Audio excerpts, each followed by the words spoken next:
Hello everyone, it's me, ICEX Buses and Trains here. I know it's a bit late, but I'd like to say a Happy New Year to everyone. I hope this January so far for you has gone well. Unfortunately, hasn't for me. One of the reasons is right now I'm currently isolating because I've got COVID.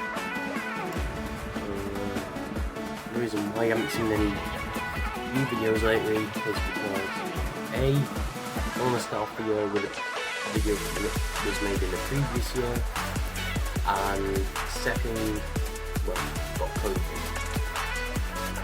That's what I'm doing for. Anyway. There is going to be some reforms on this channel. Firstly, the name's going to change this year.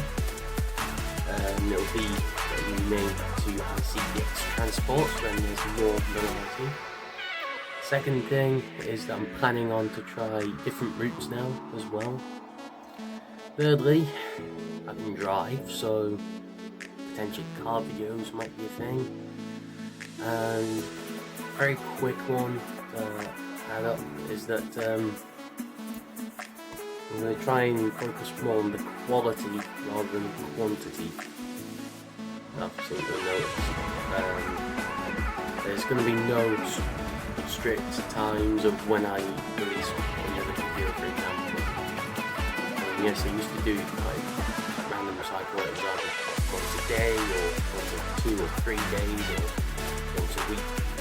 Now it's just a case of when I can. Anyway, Happy New Year to everyone. Please stay safe from COVID. Because I am having a terrible time with it right now. But luckily, I am very close to the very end of my isolation. So, Happy New Year everyone, and welcome to 2022.